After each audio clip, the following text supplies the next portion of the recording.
So I've been playing this game a lot off stream, Granblue Fantasy Relink. This game's actually pretty good. So what's next for Granblue Fantasy Relink? We know a lot of you have been following Granblue Relink for 8 years now, but recently, after the release of the game, we've seen an influx of people saying it was a surprise game for them. Yeah. With that in mind, we thought it would be Yeah, good to... I heard it was like some bullshit gotcha game, because I remember seeing a video of an old Granblue game, and I thought to myself, wow, this actually looks pretty good. Like, the gameplay looked good. And then this new game came out, and I said, fuck it, I'm going to go try it out.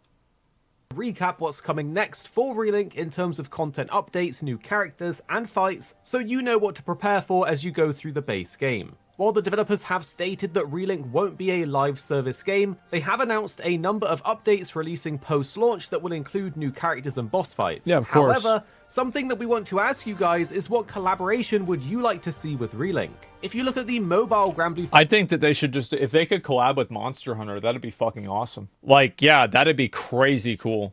Fantasy game and Granblue Fantasy Versus, they both had some bangers, so tell us yours down below. For example, the mobile game had collaborations with My Hero, Demon Slayer, and even One Piece, while the fighting game Granblue Fantasy Versus Rising recently had a collaboration with Nier Automata. So the potential for collabs in Relink is sky high, and hopefully is something that Cygames are thinking about, as some of the content coming in the future updates hasn't been revealed yet. But before we get excited for collaborations, let's go through some of the content that we actually know we are getting. In early March, we will be getting the first content updates for Relink, and we know that this update will be the boss fight against Lucilius, who is one of the main antagonists of the Granblue universe. Holy shit. Live stream that Lucilius was revealed in, the developers said that this will be a hard fight, and we know they are adding it as an optional super boss fight, which is great for those of you looking for a little more difficulty. Oh, this is the fucking video. The dude is level 200. Wiki has a where he summary just of fucking this destroys lore, everybody. And this is an Astral that was the head researcher of a research lab. His unequivocal genius and transcendence led to many breakthroughs that shook up the world, notably the birth of the original primal beasts. But as his research into evolution progressed, he drew his own conclusions about the gods' designs and established the fallen angels to bring about his grand finale, a plan intended for him to destroy the world. Now, this content will be free, and the website does seem to list paid content drops coming at the same time as the free content. Wow. It'll be interesting to see what this is going to be, but if we were to hazard a guess, it could be that this paid content might be cosmetic things like skins and dyes for our characters, as the customization is a little bare bones at the moment, with only a few characters actually having ways to alter their appearance, like Siegfried. These alternate appearances are a big part of the mobile game, having different versions of a ton of characters.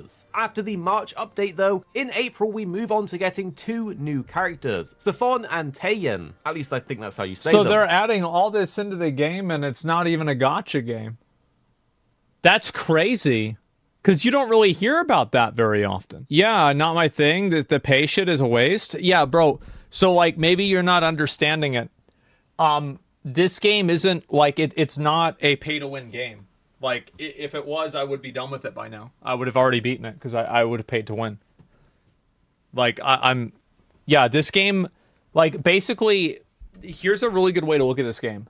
This game is, like, it's a lot like Monster Hunter. Like, the gameplay loop is, like, really close to Monster Hunter.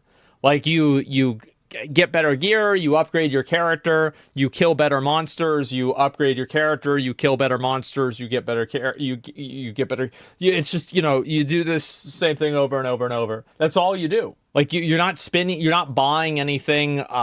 Like, you can't spend money to advance your character.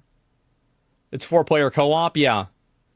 You'll be able to unlock them just by playing, but you will have the option to skip that. As the website says, the new characters are unlocked at no additional cost by fulfilling certain in-game requirements. However, they can be unlocked automatically via purchase. There it is. In addition to the new characters, the website does say they will be dropping more alongside them, which we are guessing is more endgame content so that we have something to do with these brand new characters. Which is like, that's fine. I mean, especially for, like, I think that if you have a game where the game is continuously updated over time, then I think that's not a big deal. It's fine. These characters are Eternals and look very cool. Here's their character descriptions. They who astride the skies and across the path of any would-be calamity. Safon seems rather carefree as the leader of the Eternals, but he's actually a proud and driven man. The fearsome powers he commands could shake the very heavens, but he wields them only to right the world's wrongs. He's also frighteningly fond of swords. So it seems like Safon is very into his swords, but he doesn't actually wield them with his hands, instead he summons them at range, so it'll be really interesting to see how this translates into Relink's gameplay. But we think this character's probably going to be quite popular. And then on the other side we have Tien, and we know a lot of people were disappointed that there weren't any archer characters in the game, but with the release of this character, it's your time to shine. A character bio says this naturally talented huntress's skills with the bow are peerless. Her eagle eyes can track prey far beyond the horizon. She destroys those that wrong her in a hail of shining arrows. So this is definitely a character that we're interested in trying out, and hopefully... I don't care about any of that, but yeah. Yeah, she's really hot, and so, yeah, maybe I'll play this character, I don't know. I mean, it'll be good to, like, I've never played ranged in this game before. Games continues to add characters with different playstyles to the current roster. Yeah. And then lastly is the May update, and Cygames haven't revealed any information about what exactly will be in it, we just know that the update will be coming. It would be nice, however, if this is a new raid. After the May update, it's then all up in the air. As we've previously said, we know that Cygames aren't treating this as a live service, but recently in an interview with Kayan, they mentioned that they are planning to add several quests. But here you can listen to them say it for yourself. S'attendre à un soutien et un contenu régulier pour à la support fois for both Relink Relink and et à la Rising. fois, versus Rising. リはAs for Relink, the game already has quite a lot of content. Yeah, it does. 本編が結構ボリュームがあると思っているんで、まあそれをやり込んだ Is 方 that even 向け more の challenge? Plan より regular adding new content. There 難 it 易度 is. の高い拡張コンテンツっていうのをいく I つか think they're probably just going to do exactly what Monster Hunter does. Like, the reality is, like, Monster Hunter already perfected this formula. So they don't need to, like, reinvent the wheel. Just do the same thing. Because the problem with Monster Hunter is that there is a lot of the... Like, Monster Hunter is hard. Like, the game's fucking hard. And it's like Granblue Fantasy, like, and like, the hard parts of Monster Hunter are, like, very much... It's hard in the same way that, like, Dark Souls 1 is hard. Most of the combo attacks and things that you really have to do aren't really that challenging. But at the same time, there's a lot of other, like, kind of difficulty factors that exist in the game as well. Right? Like, there's a lot of knowledge checks. Whereas, like, Granblue Fantasy, like, for example, it has a stronger and a better lock-on system. The hitboxes in the game are extremely forgiving. The abilities are pretty well telegraphed. I would say probably better telegraphed than Monster Hunter in general, in terms of being intuitive. You can see the health of the monster. You know, there's, like, some instances of the game where, like, Granblue Fantasy is easier to get into than, let's say, Monster Hunter is. You can even AFK farm in Granblue. You've only tried one weapon, though? I've tried 3, actually. But, yeah, I know what you're talking about. Charge Blade is hard. Well, what I'm saying is that, like, there are, like, certain nuances that Granblue doesn't have that Monster Hunter does have.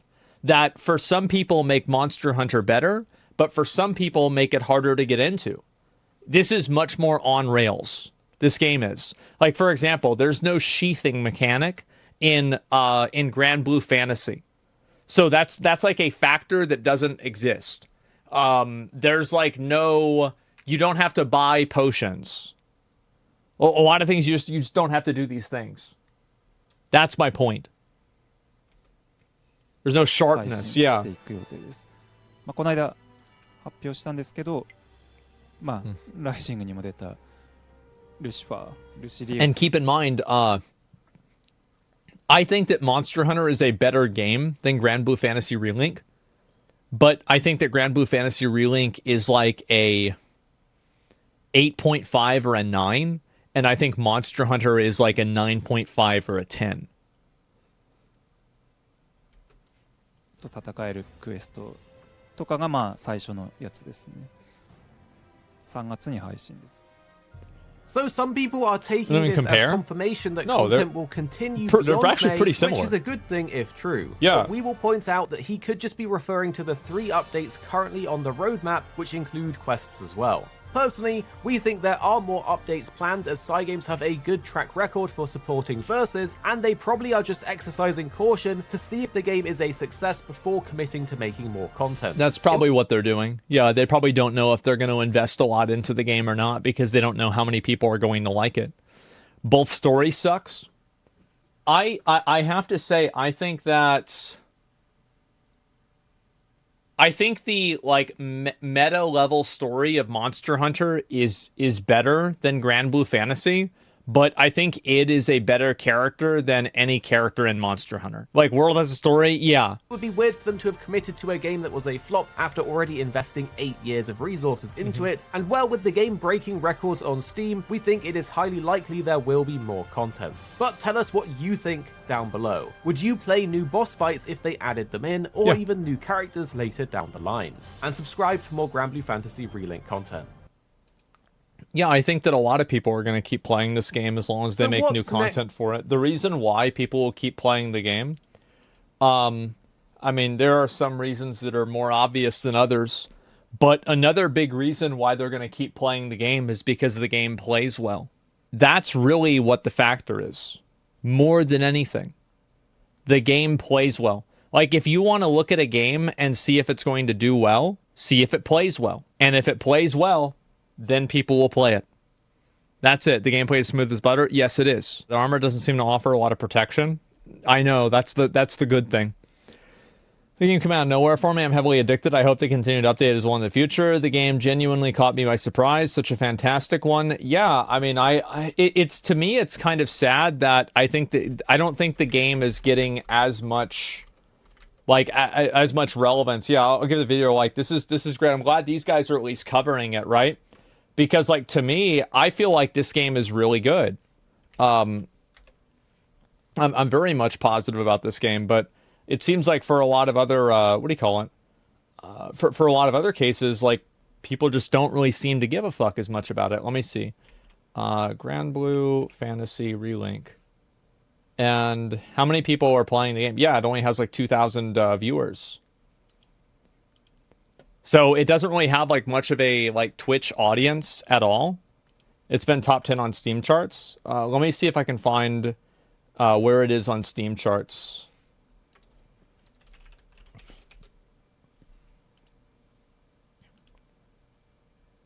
Yeah, I'd say that's really good. I'll be honest, I think that's really good. It's still hitting 104K, and it peaked at 11 days ago. It only lost 10% over 11 days. That's really, really good. How bad is the dialogue? I think the story is pretty stupid.